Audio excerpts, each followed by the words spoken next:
자, 성경을 보면 인간이 타락을 했어요. 그래서 하나님을 떠났습니다. 하나님을 떠난 인간을 구원하시려는 역사와 관련해서 중요한 두 가지 약속을 해주셨어요. 정말 기가 막힌 약속이죠.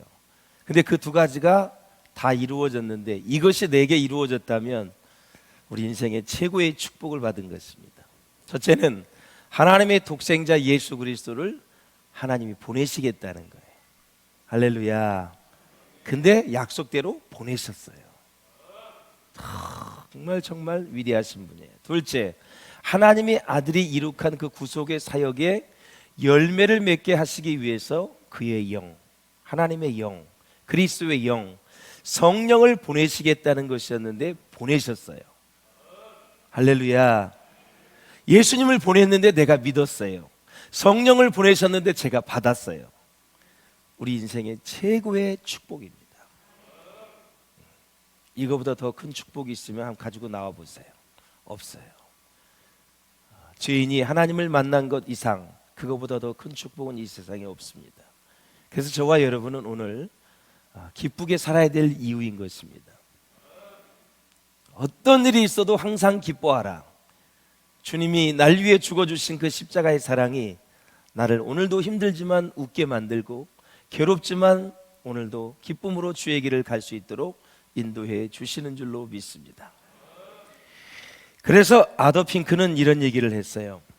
새 언약을 예고하고 실행하기 위해서 이루어진 그 성령님의 공적 강림은 주님의 성육신 다음으로 중요한 것으로 옛 경륜을 어떻게 해요? 종식시키고 새 경륜의 기초를 세우기 위한 것이다 그랬어요. 그러니까 인카네이션, 하나님이 사람으로 오신 것, 이거 정말 이 세상에서 제일 중요한 거예요. 할렐루야. 그 사건을 성령님이 오셔서 증거하는 것, 나로 더불어 증거하는 거예요. 성령이 내 안에 계시니까. 그래서 하나님의 아들이 나의 하나님이시고, 하나님의 아들이 나의 구세주이시고, 나의 메시아이고 나를 구원할 자이심으로 그 분으로 내가 받아들이는 거, 그 일을 누가 하시느냐? 성령님이 하시는 거예요. 그러니까 우리가 이 성탄절을 맞이해서 큰 복을 받은 사람들이다. 그래서 성령님을 떠나서는, 성령님 없이는 어떤 사역도 섬김도 예배도 설교도 완전해질 수가 없어요. 성령님 없이 사역을 했다면 남는 건 허무한 뿐이고 나중에 번아웃되고 지쳐버려요. 성령님과 함께 하셔야 되고 성령님과 동행하셔야 되고 성령님이 내 안에 자정하셔야 돼요. 그래서 그분과 함께 가는 거예요. 인생은 결혼을 했어도 마찬가지예요. 혼자 살아도 마찬가지예요. 어린아이일 때도, 학생 때도, 청년 때도, 장년 때도, 올드한 연세가 60, 70, 80, 90이 되어도 성령님과 같이 가야 돼요. 동행하셔야 돼요. 그래서 성령님은 교회와 그리스도인들의 사역과 영적인 삶에서 필수적인 분이고 본질적인 분이고 중심적인 분이십니다. 할렐루야. 절대 놓쳐서는 아니 됩니다. 열차를 기다리다가 놓칠 수도 있어요. 버스도 놓칠 수 있어요. 간혹 가다가 내가 기다렸던 내 반려자 될 사람을 놓칠 수도 있어요. 그러나 성령님을 놓쳐서는 안 됩니다. 받을 때 받아야 됩니다. 배우자는 또 하나님이 또 주실 수도 있습니다. 성령님이 내 안에 계시는 것, 하나님이 내 안에 계시는 게 최고의 축복입니다. 그래서 구원의 역사는 반드시 성령님께 붙들릴 때만 걸어갈 수 있다라는 거예요. 사랑하는 여러분, 교회가 교회되고 성도가 진정한 승리의 삶을 사는 것은 바로 성령님께 붙들리는 것입니다. 여러분. 아울러 그분과 동행하는 것입니다. 여러분. 붙들린다는 것은 그분이 나를 지배한다라는 거예요. 사람이 사람을 사랑하면 그 사람에게 붙들리게 돼 있습니다. 말 한마디에 신경을 쓰고 행동 하나에 신경을 쓰고 눈빛 하나에 신경을 씁니다. 짝 째리면 지금 심령이 별로 편치를 않구나. 살짝 미소를 던지면 좋다는 표시입니다. 깔아당기면 불만이 있다는 소식. 예. 위를 쳐다본다는 것은 잠시 딴 생각을 하고 싶다라는 것이죠. 사람이 사람을 사랑할 때도 그렇게 되는데 성령님이 나를 사랑하고 내가 성령님을 사랑할 때 성령님께 붙들림을 받는다 이거죠. 동일한 원리로 내가 말씀을 사랑하고 주님을 사랑하면 주님이 나를 붙들어 주시고 내가 주님께 붙들림을 받는다라는 거죠. 예수님이 부활하신 후에 좌절했던 제자들이 있습니다. 그들은 다시 기대감과 꿈에 부풀어 있었습니다. 40일 동안 주님을 만나면서 부활의 능력을 가지신 예수님이 이제 또 무엇을 하시려나 관심이 많습니다. 가는 곳마다 기적이 일어나요. 중풍병자가 살아나고 문둥병자가 살아나고 38년 동안 누워있던 환자가 일어나고 18년 동안 혈류증을 앓던 여인이 치유받고 그 다음에 눈먼 자가 다 눈을 뜨게 되고 귀머거리가 귀를 열어서 귀를 다 소리를 듣게 되는 거죠. 벙어리가 말을 하게 되고요. 그러니까 가는 곳마다 기적이 일어나니까 부활하신 주님이 이번에는 더 큰 기적을 일으키시겠다. 죽었다가 살아났으니 막 기대를 하고 있는 거예요. 예. 혹시 로마에서 우리를 건져내지 않을까? 나라를 구원하는 메시아가 아닌가? 이런 기대를 했단 말이죠. 이렇게 예수님의 관심과는 다른 것에 마음을 두고 있었던 제자들의 그 마음을 읽을 수가 있어요. 제자들은 로마의 숙박으로부터 독립된 나라를 생각하고 있었는데 그때 예수님은 이렇게 제자들에게 말씀하셨어요.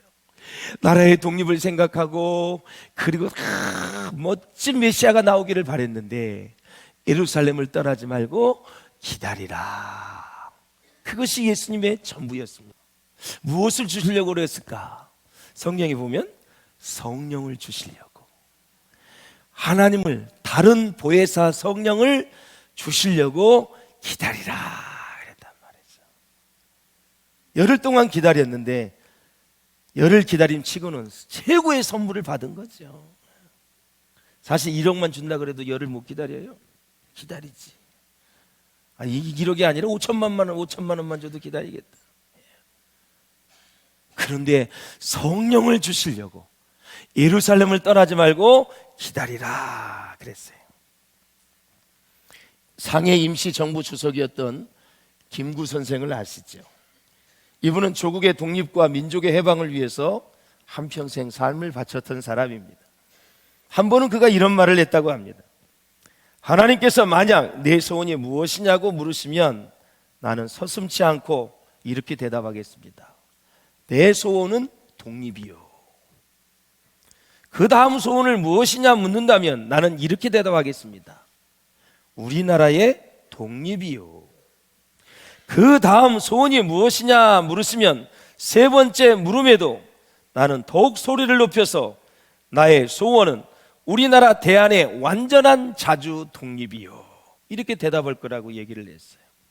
그는 아름다운 나라를 꿈꾸었는데 그가 생각하는 그 아름다운 나라는 평화와 자유를 사랑하는 나라였다고 합니다.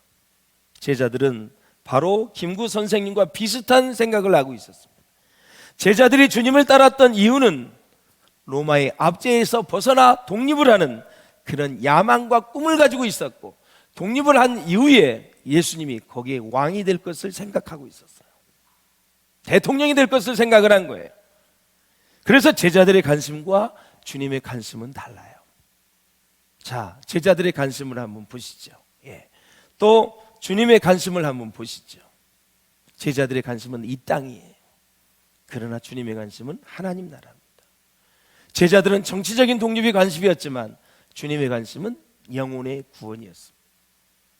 제자들의 관심은 세상적인 출세였지만 우리 주님은 한 영혼, 한 생명의 심령이 꽂힌 것입니다. 그 영혼을 구원하기 위해서 자기 몸을 대속물로 주었던 예수님이 있습니다. 그래서 여러분, 피값으로 여부를 사셨기 때문에 여러분은 정말 위대한 존재예요. 할렐루야. 연복에 의해서 여러분 평가받는 게 아니에요. 여러분의 권력과 명예에 의해서 평가받는 게 아니에요. 사람이 세상 것에 의해서 자꾸 내 자신을 드러내면 하나님의 가치가 점점점 내 안에서 희박해지는 거예요. 여러분은 예수의 피값으로 산 하나님의 아들, 딸이다 라는 거예요. 우리도 하나님을 잘 섬기고 교회를 세워가면서 다른 생각, 다른 관심, 다른 야망에 사로잡혀 가면은 절대 아니 되겠다라는 거예요. 하나님의 뜻에 이끌려가는 교회는 성령님이 주관하는 그런 교회인 줄로 믿습니다. 할렐루야. 그래서 예수님은 세 가지 지침을 주셨어요. 첫째, 조금 전에도 말씀을 드렸지만 예루살렘을 떠나지 말아라. 그렇다면 예루살렘은 어떤 곳입니까? 첫째, 하나님의 성전이 있는 곳이고, 두 번째, 예수님의 십자가를 지신 곳이고, 세 번째, 복음이 시작된 곳이고, 네 번째, 교회가 시작된 곳입니다. 이사야 2장 3절을 보실까요? 시작. 율법이 시온에서부터 나올 것이요 여호와의 말씀이 예루살렘에서부터 나올 것임이니라. 아멘. 그리고 예루살렘은 신앙의 중심지입니다. 그리고 복음의 발원지입니다. 다시 말해서 예루살렘을 떠나지 말라는 것은 신앙의 중심지를 떠나지 말라는 말씀입니다. 두 번째, 뭐예요? 예배의 처소를 떠나지 말라라는 말씀입니다. 셋째, 복음의 자리를 떠나지 말고 그 복음을 증거하는 증인이 되라라는 말씀입니다. 만약에 비전교회 3부 예배에 주의 영이 임하신다면 이곳에 있어야 여러분 주의 임재를 경험하는 거예요. 딴 데 있으면 안 돼요. 그래서 떠나지 말라는 거예요. 예를 들어서 예루살렘을 떠나지 말라 해놓고 저 갈릴리에 성령을 주셨다면 진짜 이건 약속을 잘 안 지키신 분이에요. 마가의 다락방은 예루살렘이 있었습니다. 예루살렘 마가의 다락방에 모여 있었을 때 약속하신 그대로 120문도에게 주의 성령을, 불같은 주의 성령을, 바람같은 비둘기 같은 주의 성령을 쏟아 부어 주신 것이죠. 여러분들이 그 은혜가 다 충만하시기를 주의 이름으로 축원을 드립니다. 자, 500명의 이 제자들이 부활을 경험했거든요. 그리고 예수님의 명령에 단순하게 순종한 사람은 120명으로 줄었어요. 그래서 500의 형제가 여러분 다 예수님이 하늘로 승천하는 것을 다 보셨잖아요. 보았잖아요. 그리고 나서 이제 나중에 120명 정도만 딱 모여서 예루살렘을 떠나지 말고 이제 기도하라 그랬는데 기도하면서 주의 성령을 받았다라는 거죠. 그렇다면 신앙생활을 잘하는 사람이 누구입니까? 하나님의 은혜를 풍성하게 입는 사람이 누구입니까? 바로 단순하게 순종하는 사람입니다. 할렐루야. 참 공부도 해보면서 목회도 해보면서 느끼는 게 있어요. 단순하게 사는 것이 얼마나 큰 축복인가. 철이 없었을 때 많이 배웠고 많이 공부했을 때 막 자랑으로 여겼어요. 진짜 번민이 너무 많아. 여러 가지 근심이 너무 많아. 단순하게 예수 믿고 주의 성령의 능력과 말씀의 능력에 사로잡히는 게 최고의 축복. 최고의 축복. 그렇다고 해서 공부하지 말라는 거 아니라 성령 없이, 하나님 없이, 예수 없이 공부만 하면 안 된다 이거죠. 그분이 함께 하셔야 된다. 사랑하는 여러분, 그래서 기도하자 그러면 기도하고, 전도하자 그러면 전도하고, 모이자 그러면 모이고, 성경 공부하자 그러면 성경 공부하고, 우리 한번 전력 전심을 다하여 봉사하자 그러면 봉사하는, 단순하게 순종하는 사람들이 은혜를 받는다라는 사실이에요. 가끔 그걸 꼭 해야 돼? 그걸 그래 극성을 떨어야 되냐고. 전도는 생활로 해야지 진짜 전도지, 그게 전도가 아니라고 하면서 열심히 하는 사람, 김을 빼는 사람이 있어요. 저는 25년 목회하면서 그렇게 하는 사람 치고 1년이 가도록 불신자를 전도하는 사람을 단 한 번도 보지를 못했습니다. 그런 소리 듣지 마세요. 생활로 전도해요? 그건 지극히 당연한 거예요. 하나님의 은혜를 받았는데 말씀대로 사는 것이 당연하지 않습니까, 여러분? 그리고 나서 입술을 열어 복음을 증거하라 그랬어요.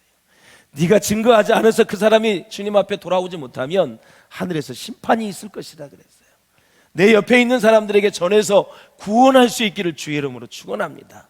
듣든 안 듣든, 때를 얻든지 못 얻든지 복음을 전하는 것입니다. 누구를 만나든지 교회 가자 그러지 말고 예수 믿으세요 이렇게 전도하셔야 돼요. 교회 가서 구원받는 것이 아니라 교회 가서도 예수를 믿어야 구원을 받는 거예요. 예수의 이름에 권세가 있어요. 예수의 이름에 능력이 있어요. 그 예수의 이름을 믿어야 우리는 구원을 받는 거예요. 누구든지 주의 이름을 부르는 자는 구원을 얻으리라 그랬어요. 할렐루야. 사랑하는 여러분, 그렇습니다. 둘째는 약속하신 것을 기다리라 그랬어요. 성령이 강림하기까지 기다리라라는 거예요. 성령의 충만함을 받기 전까지는 한마디로 말하면 일하지 말라라는 뜻입니다. 성령님께 붙들리기 전까지는 움직이지 말라. 선교도 마찬가지고 여러 가지 사역도 마찬가지입니다. 독일의 유명한 신학자 유리겐 몰트만이 있어요. 튜빙겐 대학의 조직신학 교수인데 그 사람은 이런 얘기를 합니다. 교회가 성령의 능력 안에 있을 때 진정한 그리스도의 교회가 될 수 있고, 성령의 임재 가운데 교회가 사명을 감당하는 교회가 된다. 그리고 선교하는 선교적 교회가 될 수 있다. 결국은 성령이 없는 사역, 성령이 없는 사명, 성령이 없는 선교 아무 의미 없다라는 거예요. 여러분, 날마다 성령 충만하시길 바랍니다. 제가 우리 자녀들을 놓고 또 우리 성도들을 놓고 새벽마다 기도하는 제목이 있습니다. 하나님, 우리 성도들 성령 충만, 말씀 충만, 은혜 충만, 믿음 충만, 권능 충만하게 하여 주옵소서. 우리 자손들에게는 믿음의 대장부 되게 하여 주옵소서. 주여, 축복의 통로가 되게 하여 주옵소서. 천조를 움직일 수 있는 믿음의 사람이 돼서 많은 사람들에게 영향력을 주게 하여 주옵소서. 매일 머리 얹고 손을 축복합니다. 반드시 이루어질 줄로 믿습니다. 우리의 기도는 하나님께서 들으시고 역사하십니다. 믿고 구한 것은 받은 줄로 알라. 하나님의 영광을 위해서라면 반드시 그렇게 이루어진다라는 거죠. 그래서 주님은 성령님의 능력으로 입힐 때까지, 성령의 능력을 받을 때까지 기다리라 말씀하셨는데, 예수님의 부활 사건과 성령 강림이 일어났던 오순절을 보십시오. 부활하셨어요. 그리고 40일 동안 제자들을 만나시고 열흘 동안 기도해서 40 플러스 10이니까 50이죠. 그래서 이 중요한 휴직이, 이 50일을 시간적인 간격을 이 칼바르트는 중요한 휴직이다, 이런 얘기를 했어요. 이 휴직이가 뭐냐? 이 50일의 휴직이 동안 제자들과 교회가 해야 될 일이 뭐냐? 성령님이 오시기를 기다려야 되고, 성령님이 이 땅에 오시기를 기다리면서 창조주 성령님이여 어서 오시옵소서 하고 기다리는 기간이었다. 인격적으로 지정의, 지적으로 이해하고 감정으로 받아들이고 의지적으로 예수님을 나의 주인이라고, 나의 구세주라고, 나의 하나님이라고 내 마음속에 모셔드리는 거예요. 그러면 내가 하나님의 자녀가 되어져서 물과 성령으로 거듭나면서 우리는 영의 세계, 하나님의 세계를 보면서 날마다 영적 분별력을 가지고 마귀 권세와 싸워서 승리하여 주께 영광을 돌리게 될 줄로 믿습니다. 자, 복음서에 만나는 베드로가 있어요. 사도행전에 나온 베드로가 있어요. 차이점이 있어요. 복음서에 나오는 베드로를 생각하면 정말 형편없어요. 뭐 많이 배웠나, 뭐를 했나, 어부였어요. 성격상 뭐가 난 사람이고 성격이 급하고 다혈질이에요. 항상 큰 소리 쳐놓고 보는 사람, 실수가 많은 사람, 잘 참지 못하는 성격, 겁도 많은 사람, 예수님을 저주하고 부인했어요. 복음서에서의 베드로는 진짜 볼품이 없어요. 그러나 오순절 마가의 다락방에서 성령을 받은 이후에 사도행전에 등장하는 베드로는 정말 짱이에요. 너무 멋져. 이렇게 성령 충만 받으면 인류가 다 부러워하는, 하나님이 인정하는 사람이 될 줄로 믿습니다. 너희가 죽였던 그 예수가 우리를 죄와 사망에서 건져냈다. 이야, 그렇게 예수를 부인하고 저주했던, 겁 많았던 베드로가, 유대인들이여 잘 들으라, 예수는 메시아다. 구약에서 말씀하신 메시아는 바로 예수 그리스도다. 와, 6월절에 수많은 사람이 모였는데 3,000명, 5,000명이 막 베드로의 이 복음의 말씀을 듣고 회개하고 자복하고 애통하며 하나님 앞에 돌아오는 거예요. 멋져. 그래서 성령 충만하면 우리의 인생을 멋지게 살아낼 수가 있다라는 거죠. 여러분에게 주의 영이 충만하시기를 주의 이름으로 축원합니다. 하나님의 영으로 충만하시기를 주의 이름으로 축원합니다. 믿음의 세계가 열릴 수 있기를 바랍니다. 영의 세계가 열릴 수 있기를 바랍니다. 올 이 시간 말씀의 계시의 정신이 우리 가운데 함께 하셔서 말씀이 열리기를 주의 이름으로 축원합니다. 그러면 우리의 삶에 하나님의 은혜가 주의 성령이 흘러내리지 못하게 막아버리는 것들이 무엇일까? 바로 무관심입니다. 두 번째, 분주함입니다. 세 번째, 잘못된 삶의 우선순위입니다. 사랑하는 여러분, 하나님의 은혜와 하나님의 나라와 하나님이 무엇을 원하는지 관심이 없으면 성령 충만을 받을 수가 없어요. 이러한 무관심은 교회 속에서 오늘도 성령의 강력한 임재와 역사를 막아버리고 방해한다라는 거죠. 늘 성령님의 관심이 있어야 돼요. 사모하셔야 돼요. 받고 싶다. 늘 성령의 임재 가운데 살고 싶다. 임재 가운데 예배드리고 싶다. 이런 마음이 계속 있어야 돼요. 아유, 저놈을 어떻게 등쳐서 저거 돈이나 어떻게 긁어먹을까, 이런 생각을 가지고서는 절대 주의 거룩한 영이 임재하지 않아요. 사랑하는 여러분, 다시 한번 여러분에게 도전합니다. 주님의 은혜와 사랑과 축복이 충만하시기를 바라고, 주의 성령으로 잉태되었잖아요, 예수님이. 그 성령의 역사를 여러분 믿으시죠? 예수님이 성령으로 잉태된 것을 믿으세요? 엄청난 중요한 사건이에요. 그걸 믿는다면 우리는 예수를 구세주로 받아들일 수가 있어요. 태초에 하나님이 천지를 창조한 것을 믿으세요? 저와 여러분을 만드신 것을 믿으세요? 할렐루야. 하나님이 기쁘게 받아주신 줄로 믿습니다. 말씀을 맺겠습니다. 사랑하는 여러분, 자, 교회의 새로운 지도자를 먼저 이제 채웠는데, 이제 가룟 유다가 예수님을 배반을 했잖아요. 그래서 스스로 자살을 했는데, 예수님이 세우신 12 제자 중에 한 명이 부족해서 새로운 제자를 세우게 되죠. 이것에 대해서 듀크 대학의 교수인 윌리엄 일루몬이 무슨 얘기를 하냐면, 그것은 선택적인 것이 아니었고 누가 고안한 것도 아니었다.